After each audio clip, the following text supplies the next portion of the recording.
Most of Week 5 is in the books, and it started back on Thursday night with the game between the Bears and Commanders. The Bears had quite a start to their season as they were 0-4 and had most recently blew a 21-point second-half lead to the Broncos in Week 4. And heading into this game, I thought the Commanders would get back on track and beat the Bears by, well, double digits. But this game was far from that, and DJ Moore had the best game of his career as he had 8 catches for 230 yards and 3 touchdowns. And this is why you traded for him, Chicago.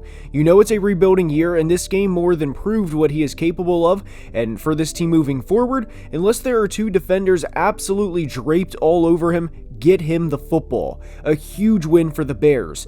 Now, for Washington, the last 3 weeks have been very disappointing following the 2-0 start.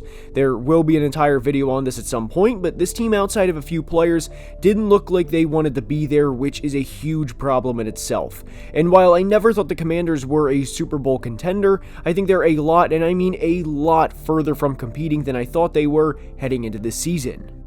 And on to Sunday we go to discuss Bills-Jags, and there's a few takeaways for Buffalo.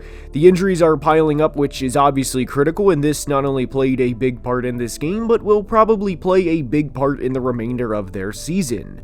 The London games are always interesting to see with travel plans and how teams handle this, and Buffalo didn't make the trip until Friday, which I think played a big part in this game for them. Jacksonville ran 82 plays to Buffalo's 54 and held the ball for 38 minutes, and that's absolutely crucial in a game like this. This also stinks for Buffalo, as this was a home game for them, and I think even Jags fans would acknowledge this is a different game in Orchard Park. For the Jags, this was their second straight win, and this was a great game by the skill position players on offense. Both 2021 first-round picks and Trevor and Travis each had great games, and for the Jags, this is the type of win you can build on and take back to the bank because they play at home against Indy next week and could be 4-2 through 6 games. Also, shout out to the refs in this game as the teams combined for 19 penalties for 165 yards. Next up is Titans-Colts, and this was an extremely frustrating loss for Tennessee just a week after beating the Bengals by 24 points. The story of this game for the Titans was red zone inefficiency. Ryan Tannehill has dealt with a lot of criticism, and I myself have played a part in that, but credit where it's due. Both him and DeAndre Hopkins played well in this game, but putting up just 16 points is going to lose a lot of games, and not surprisingly, it did here too.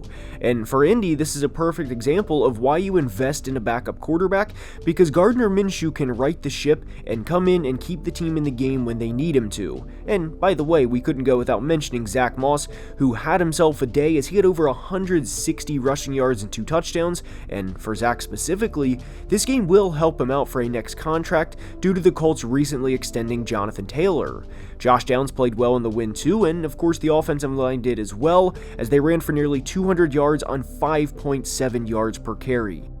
From Indy to the Motor City to discuss Panthers-Lions, and this game was a classic case of a team that's going to be drafting in the top 5, playing a team that's going to win their division, and it showed. For every flash Bryce shows, there's an equal play, or even 2, to negate the previous flash he showed. We're only 4 games into his career because he did not play against Seattle, but some of the mistakes he's making are very frustrating and he knows better. This is a complete developmental year, but this team is nowhere close to competing. A 33-year-old Adam Thielen may go for 1,200 yards and 9 or 10 touchdowns this year, strictly because he's the only player Bryce can consistently throw the ball to. They're 0-5 and they get the Dolphins offense next week. Good luck. And for the Lions, I've been very supportive of what they've done over the past few years, and Detroit, after years of being the Panthers in this situation, you're on the other end of this type of game now. They did this without Amon-Ra and Jahmyr Gibbs offensively, and if you didn't already think so, Aiden Hutchinson is a franchise cornerstone. He is a guy teams game plan around, and he is a legitimate problem. Down to the Big A, and for any geography buffs out there, here's one for you. Detroit is actually east of Atlanta, and the first time you hear that, it throws you off, but Detroit is in fact east of Atlanta. Anyways, for the Texans, this is a frustrating loss, and I know I've said this before, but it's a rebuilding year and you expected to lose a lot of games. One to Atlanta, in which you kick 4 field goals, may not be what you envisioned, of course, but for everyone, D'Amico Ryans included, it's a learning experience. And in a lot of ways, this year is already already a win because you're 5 games in and you know you have your quarterback of the future. And when you rebuild, there's going to be games like this. I know the soft coverage at the end and giving up 329 passing yards to Desmond Ridder stinks, but a lot of corners were out and they will get through this. Now for Atlanta, it was good to see Kyle Pitts finally get involved, and even with the corners out, it was good to see Desmond Ridder get going and look like an NFL caliber quarterback, especially when the run game wasn't working. This was the type of game we needed to see from Ridder and get both Kyle and Drake going, and a good win for Atlanta, who is now 3-2 on the year. Now up several hundred miles on I-95 to New England to discuss the Saints and Patriots. The Saints won with the score of 34-0, and for the Saints, what a letdown. How could you not put up 40 against these guys? I'm kidding, of course. And I mean, this is what you envision when you put in all of the hours of work leading up to any Sunday. What a win.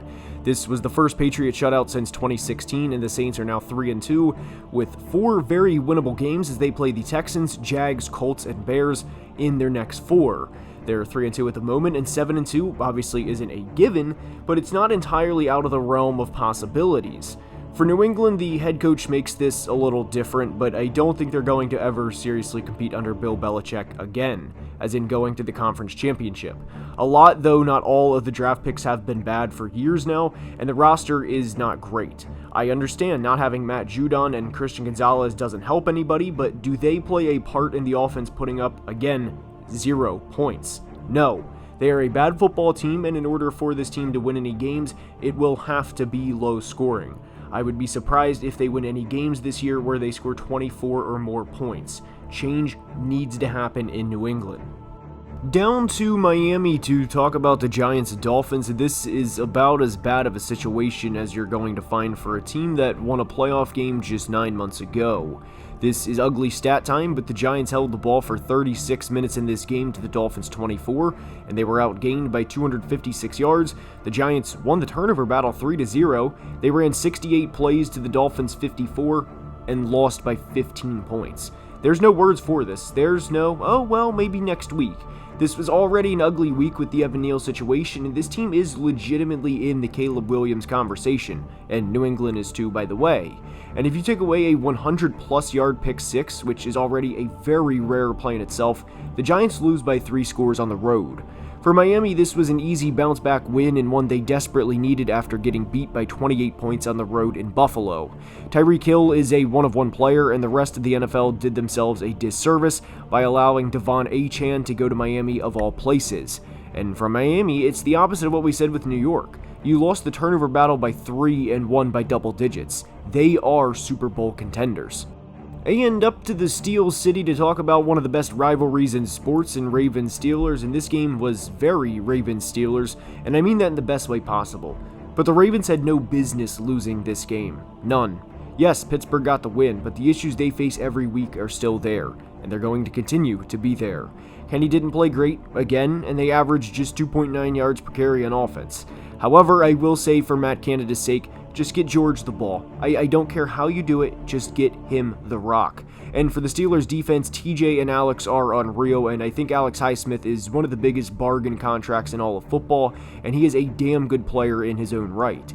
For the Ravens, this was one of the worst losses I've seen from them because they are a winning organization. They don't make these types of mistakes time and time and time again. I know Ravens fans don't want to hear the positive spin, but their 2 wins were games they very easily could have won. I know this loss sucks, and especially to the Steelers of all teams, and Roquan Smith officially isn't a Raven yet in his words, but they will be fine. We've been waiting for a month now for the Bengals offense to really show up, and Jamar Chase, who said he was always expletive, open, well, we saw that in this game. He was open all day as he had 15 catches for 192 yards and 3 touchdowns. They couldn't run the ball, and credit to the Cardinals defense for making a not 100% Joe Burrow beat them, and he did, as the Bengals would put up 36 points in the process, and for now, they're back. They play Seattle, who is coming off of a bye next week, and that will be a huge test for them. For Arizona, I truly credit them for the first 3 games of the year, and especially the double-digit win over Dallas, I do. But with a month of tape and tendencies to study now, we're entering a part of the year where teams will simply out-talent them over the course of a 60-minute game, and this is largely what happened. They need a lot of help on this roster, and a number 1 corner is certainly amongst that help needed. And from the desert to the city of angels to discuss Eagles-Rams, and what do you think needs to be remembered regarding the 2023 Rams is they're a very young and inexperienced bunch on defense, and when you're going up against an opposing offense that has at least 5 Pro Bowl caliber players, maybe even more in Philly, there's going to be games like this. And I thought the Rams held their own in this game, all things considered. It was good to see Cooper and Puka on the field at the same time, and I like the future of the Rams, which is not something I thought I would have said in October of 2023, at least not a month or two ago. For Philly, they're 5-0, and congratulations to them, as that's a very big accomplishment. But I think Eagles fans would also acknowledge they still haven't played their best game yet, which is insane to say because they're improving while undefeated. Arthur, Juan, and Dallas each went for over 100 yards, and it was good to see Dallas get involved early and often. They're still a Super Bowl contender, and the Rams are a competitive, rebuilding team.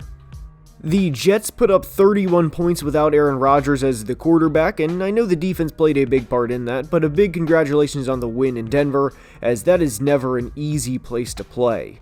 Breece Hall is an animal, and he had 25 touches for 194 yards and a touchdown, and the Jets needed this win after, well, a close loss to the Chiefs on Sunday night in Week 4. They play Philly next week, and I do think Philly will win, but the Jets' defense is ferocious when healthy. For the Broncos, guys, here we are again in a weekly recap, and here we are again with another loss. There's a lot of problems with this team, and you can choose any of them, and they all are applicable. They're not as talented as the other teams they're playing. Sean Payton is a problem himself with decisions he makes, and they find new ways to lose every week. Obviously, the Russell Wilson trade has been a disaster, but I think the best thing for this team in the long run would be to have a top 3 pick this year and pick their quarterback of the future, because things are not going to magically get better with this roster they have. Chiefs-Vikings is up, and honestly, I don't have a lot to say for the Chiefs. They're a Super Bowl caliber team every year, and they don't lose games like this. They win, and there's a reason for that, and it's because they don't beat themselves and they make plays when they need to. Period. It's that simple when they're playing teams they should beat. For Minnesota, if you didn't know, I am a Vikings fan, so allow me to put my homer hat on for a minute. Guys, there's a lot of problems with this team. Kevin O'Connell is an above-average play caller, but is an awful in-game manager. There was no reason to challenge the Kelsey catch in the third quarter, and there's never a reason to have 0 timeouts with 10 minutes left in the fourth quarter. That is a rookie mistake. This team is a couple of decisions away from being 4-1, which is the most frustrating part, because I would argue this 1-4 team is better than the 13-4 team from 1 year ago. The timeouts were bad, the drops were bad, the Hail Mary play at the end was laughable, and I know people are going to be looking for this part, so yeah, I will address it. The play to Jordan Addison with no call was awful, and the ref said to L'Jarius Sneed, who took his helmet off after the play, "You can't do that," and I understand the play was over, but shouldn't you throw a flag? I mean, isn't that your job? And I know Chiefs fans will say that we win regardless, and I acknowledge that too, because that wouldn't have changed the outcome. It's more of a frustration at the no call for something that should not have been a discussion to begin with. I hope you guys enjoyed, and if you did, please like and subscribe. It's only about 25% of people watching are subscribed, and it makes a big difference. Please check out the pinned comment, as it helps me, and it could help you earn some cheddar as well. And until the next video, please be safe, and have a great day.